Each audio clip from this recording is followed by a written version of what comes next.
Once upon a time, there lived a young lady called Adaora. She lives in a small village in eastern Nigeria where she works as a nurse in a small hospital. Adaora has three siblings and her parents are well known around the village as her mother is a nurse and her father a popular merchant. Adaora's parents were comfortable to some extent, but despite this, Adaora was never satisfied with whatever they give to her.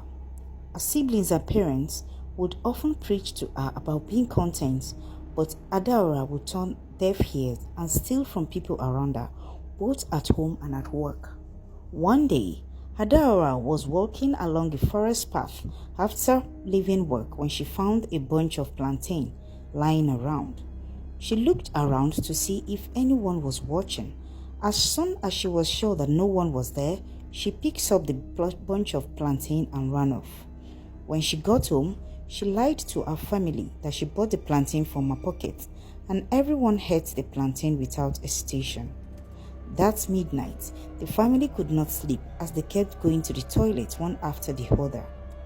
A few hours later, her father sensed that something was wrong. He called Adaora to ask her where she got the plantain from.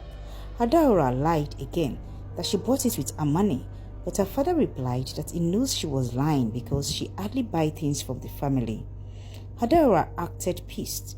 She told her father, "So, this is the thank you I get for trying to be a better person, right? Father, I'm not happy that you could doubt me, and it really hurts me greatly." Adaora sobs and goes to her room. The next morning, Pa Adaora and the rest of the family were very weak due to the frequent visit to the toilets. They were weak to the extent that they couldn't get up from their beds. Adaora, sensing danger, began to confess. She told her dad that she found the plantain on the forest path and she took it since no one was there. Her father exclaimed. He was angry at her for lying and even getting angry for telling lies. Adaora, Adaora, her father called as he laid on his bed in excruciating pain. "I think the plantain you stole was poisoned. That was why I asked you yesterday if you truly bought the plantain. Why are you hell-bent on bringing pain to your family, Adaora?" His father said angrily. Adaora did not know what to say. She started apologizing to her parents and siblings, but none of them listened to her apology. They all hissed and moved away from her as she tried to continue to apologize. Her father got up immediately and walked to his doctor friend's house holding his stomach in pains. He begged his friend to give him an antidote to a poisoned food, and luckily for him, the doctor had some at his home. Her father gave the other members of the family the antidote, and they all felt better within minutes. Adaora's father, however, did not give Adaora the antidote on time to teach her a lesson, but her mother had to plead for him to give it to her when she was losing too much strength. He reluctantly gave her the antidote after warning her severely not to ever take what doesn't belong to her anymore, and Adaora swore with her life that she would never do such again, especially with their near-death experience. However, Adaora did not stop stealing like she promised. Instead, she became more discreet about it, and her family were happy, thinking that she had become a better person. One day, Adaora was at work attending to a parent when she heard two women talking about a strange crying old man who just got to their village. According to the woman telling the story, the man has been a target for thieves for days now because he's wearing an expensive watch worth millions, but no one has been able to remove the wristwatch no matter how much they tried. The strange thing is that the man has been pleading and crying for someone to take off the wristwatch, but the watch has remained stuck on his wrist and nobody knows why. Adaora was shocked to hear this. She was surprised that nobody had tried cutting off the man's hands to take the wristwatch. On her way home that day, she went to see the man. She was surprised to see a lot of people trying to remove the wristwatch as she watched from a distance. At a point, the man fainted and all the people ran away. Minutes later, Adaora moved closer and with the help of a few people still waiting, the man was resuscitated and taken to a hospital. The doctor attended to him and he was stable. He asked Adaora while she was back at the hospital instead of going home, but Adaora lied that she found the man on her way home and decided to help him. Later that night, Adaora sneaked into the hospital ward where the man was sleeping. She tried to remove the wristwatch, but it did not come off. She kept trying to remove it until 2 days passed. Luckily for her, or so she thought, the wristwatch came off easily on the 3rd day. Adaora was very happy. She stared at the wristwatch in surprise and jumped up in happiness. I will become the richest young lady in this village, and every man will bow at my feet, Adaora thought aloud. Just then, the man opened his eyes and he checked his wrist to find out the watch was gone. He looked at Adaora with pity and he said, "It is exactly 7 years today when I found the wristwatch. So the prophecy is true. Welcome to your 7 years of mystery," the man told Adaora and heaved a heavy sigh. He thanked Adaora for saving his life and helping him have his life back. Adaora did not understand. She told him that she was not going to give back the watch, but she promised to give him some share from what she gets from selling it. But to her surprise, the man told her to keep all the money she would make in selling the watch. Adaora did not think much of it as she left the old man.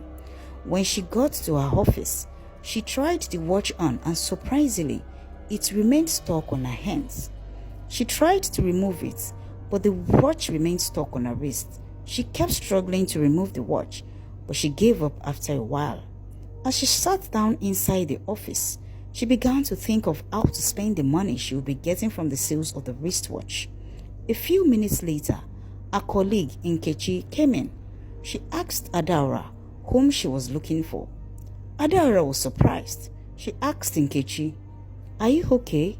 Why are you asking me such a question?" Nkechi was dumbfounded because the voice sounded so much like Adaora's voice, but the person she's seeing is different. Nkechi quickly ran out and she went to call her other colleagues. They all went inside the office together and they were surprised to see an old woman sitting on Adaora's chair. Nkechi asked her colleagues if the person sitting down looks like Adaora, and they asked her why she would ask such a question when it's glaring that this is an old woman. When Adaora heard this, she quickly brought out a mirror and she was shocked to see the reflection of an old woman staring back at her. She screamed and dropped the mirror and it broke into pieces. She ran out of the office and continued screaming as she ran off. She met the man who owned the wristwatch and asked him to take it back. But when the man looked up, he looked younger and entirely different from the man who was there 3 hours ago. The man told her that he was a young man and the wristwatch made him age quicker when he wore it. She asked him to take it back, but the man replied, "I'm sorry, but there is nothing I can do about it. I have been looking for how to get the wristwatch off for years now, so you must understand the kind of relief I felt when you were able to remove it." Adaora held the man by the hand and she began to beg him. The man replied that there was nothing he could do about it. She asked to wait for 7 years for the spell to wear off. Adaora exclaimed and began to cry, but the man broke free from her grip and ran off. Adaora knelt there crying, not knowing what to do. After a while, she covered her face with a scarf as she began to walk home. Her mother was sitting on the porch reading a paper when she got home. She greeted her mother and rushed inside. Her mother watched as she walked in with quick steps and she went after her. She asked her why she's covering her face and why she rushed inside the room. But Adaora did not know what to say. She sat on her bed crying. She told her mother that she needed some time alone and she promised to talk to her later that day. After trying to make her talk without success, her mother left reluctantly. Adaora sat on the bed, remembering all the times her parents and siblings had warned her about taking what doesn't belong to her. That night, Adaora's mother went to her again to see if she was fine when she did not come out of her room. Adaora did not know how to explain what happened to her mother. After a few minutes, she removed the covering on her face and her mother jumped up from the bed. She asked her what happened to her and Adaora explained to her mother. Her mother bursted into tears.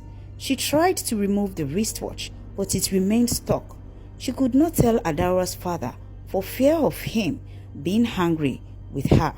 She asked Adaora where the man lives so they could see him to take back the watch, but Adaora replied that she doesn't know where he lives.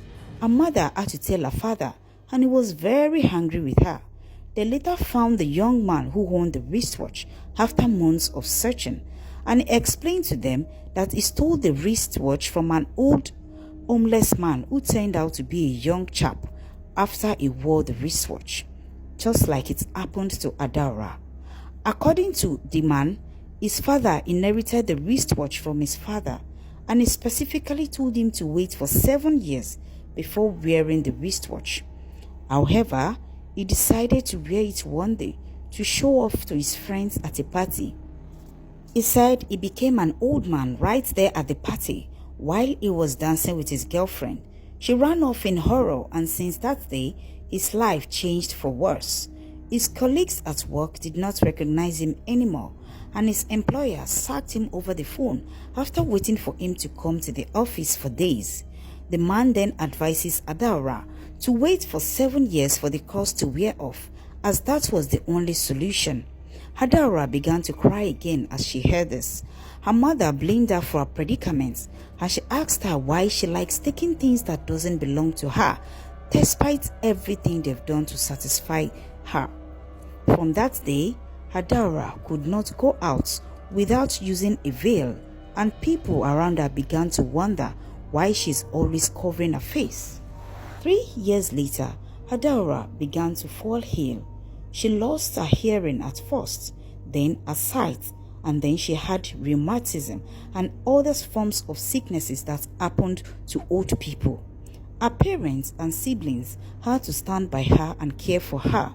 She got well after being in and out of hospital, but her life did not remain the same as she did not regain her sight.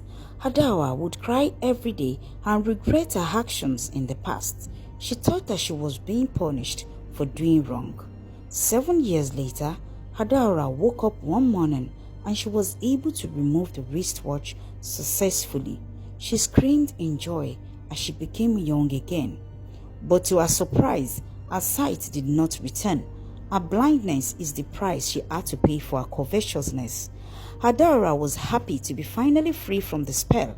She took the wristwatch to the young man it belonged to, and together they cut it into many pieces and buried the different parts deep inside the forest where no one could reach it again.